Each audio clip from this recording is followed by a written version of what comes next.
minha irmã. Que alegria poder compartilhar mais uma vez a palavra de Deus com você. E eu te convido a abrir a Bíblia no Evangelho de João, capítulo 12, a partir do versículo 3, que diz assim: Então Maria, tomando um vaso de alabastro de unguento, de nardo puro, de muito preço, ungiu os pés de Jesus e enxugou-lhe os pés com os seus cabelos, e encheu-se a casa do cheiro do unguento. Então um dos seus discípulos, Judas Iscariotes, filho de Simão, que havia de traí-lo, disse: Por que não se vendeu este unguento por 300 dinheiros e não deu aos pobres? Ora, ele disse isso não pelo cuidado que tivesse dos pobres, mas porque era ladrão e tinha bolsa e tirava o que ali se lançava. Disse depois Jesus: Deixai-a para o dia da minha sepultura. Deixai-a para o dia da minha sepultura, guardou isto, porque os pobres sempre os tendes convosco, mas a mim nem sempre me tendes. Amém. Essa palavra que nós acabamos de ler, esse trecho que nós acabamos de ler, é um trecho muito conhecido de quando Maria pegou um vaso de alabastro com um nardo puro, que valia muito dinheiro, né? Que era algo muito precioso, muito caro, e quebrou esse vaso e derramou esse nardo puro aos pés de Jesus. A gente vê aqui um ato de adoração, né, de profunda adoração, de quebrantamento, de alguém que quis oferecer para Jesus o seu melhor, de alguém que não mediu esforços, não poupou recursos para adorar ao Senhor, para demonstrar ao Senhor aquilo que havia no seu ser, né? A gente vê aqui uma expressão do que Maria sentia. Eu acredito que era um desejo tão grande de adorar o Mestre, de mostrar para Jesus o quanto ele era amado, honrado, o quanto ela o estimava, que ela derramou ali, quebrou aquele vaso e derramou aquele nardo puro, derramou o que ela tinha de mais precioso, de mais caro, de melhor aos pés de Jesus. E na nossa vida hoje não é diferente. Nós somos vasos e o Senhor entesourou em nós preciosidades, coisas raras, coisas caras, muito mais do que ouro, muito mais do que prata, né? O Senhor nos deu talentos, o Senhor nos deu dons, né? Nós temos o nosso tempo, nós temos a nossa própria vida, né? São tesouros que nós temos, que nós possuímos e que da mesma forma nós precisamos nos quebrantar, derramar diante do Senhor Jesus, deixar à disposição dele para que ele use. Nós precisamos expressar o nosso amor, a nossa adoração.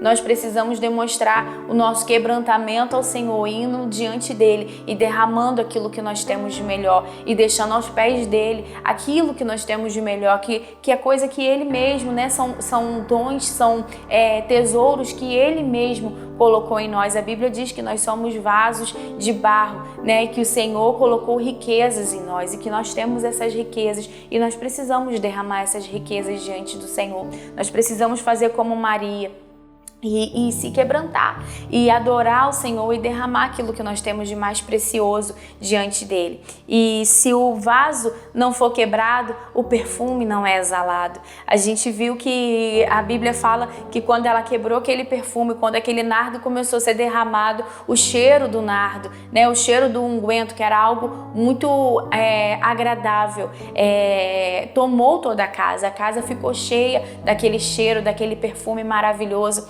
que foi exalado depois que o vaso foi quebrado. E quando nós nos quebrantamos diante do Senhor, o perfume é derramado, o bom perfume de Deus é derramado e é exalado através da nossa vida.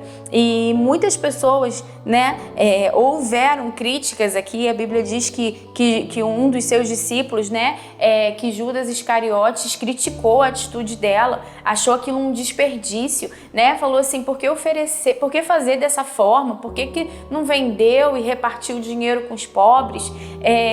E quando a gente se derrama diante do Senhor, quando a gente passa a oferecer ao Senhor a nossa mais perfeita adoração, quando a gente coloca todos os nossos tesouros, tudo que nós temos, tudo que nós somos de melhor nas mãos do Senhor Jesus, muitas pessoas também nos criticam. Às vezes a gente vai escutar pessoas dizendo, quando você começar a se derramar diante do Senhor, a colocar tudo que você tem de melhor nas mãos dele para que ele possa usar, às vezes as pessoas vão dizer assim: mas que desperdício, por que ficar tanto tempo na igreja, né? Por que se dedicar tanto? As pessoas não estão vendo, as pessoas não estão valorizando. Muitas pessoas podem não compreender a nossa adoração, a nossa entrega, a nossa devoção ao Senhor e criticar, assim como Maria foi criticada. Mas o que a gente precisa é saber a quem nós estamos agradando, a quem nós estamos servindo, a quem nós estamos adorando. E aquele que a gente adora, com certeza não rejeita a nossa adoração, não rejeita o que nós temos de melhor, os tesouros que nós colocamos na mão dele, a nossa vida, o nosso tempo, a nossa dedicação, o nosso amor que nós colocamos diante dele. Com certeza ele não rejeita. A Bíblia diz que o Senhor procura por adoradores, e quando nós nos rendemos assim diante do Senhor, o Senhor nos encontra, né? Nós somos achados dele e ele não vai rejeitar alguém que lança tudo que tem de melhor diante dele, mesmo que as outras pessoas não compreendam. A gente não tem que ficar buscando a aprovação das outras pessoas. A gente vê que Maria aqui, ela não estava preocupada com a opinião dos outros, né? Ela não estava buscando a aprovação, ela não estava fazendo para as outras pessoas verem, a elogiar ou a criticarem, né? Ela estava fazendo para o Mestre, ela estava fazendo para Jesus. O alvo dela era agradar Jesus, era derramar aquilo que ela tinha de melhor aos pés de Jesus. E a gente, da mesma forma, a gente não pode ficar olhando, se preocupando com a opinião dos outros. A gente tem que fazer aquilo que o nosso Mestre mandar. A gente tem que fazer aquilo que a gente sabe que vai agradar o nosso Senhor. A gente tem que fazer aquilo que a gente sabe que o Senhor vai receber, que o Senhor vai se agradar. E é isso que nós precisamos fazer, olhar para Jesus, saber para quem nós estamos fazendo, a quem nós estamos adorando e sempre oferecer o que nós temos de melhor, o que nós temos de mais precioso para Ele, que é a nossa própria vida, que é os tesouros que Ele mesmo depositou em nós, que Ele mesmo entesourou em nós, e a gente devolver para Ele, e a gente se quebrantar na presença dEle, se rasgar na presença dEle e permitir que esse nardo puro exale da nossa vida, alcance a vida de outras pessoas. Amém? Que o Senhor continue falando no seu coração, que o Espírito Santo de Deus continue ministrando no seu coração e que nós possamos cada dia mais e mais nos quebrantar na presença do Senhor e fazermos e cumprirmos todo o propósito que Ele tem para a nossa vida. Em nome de Jesus.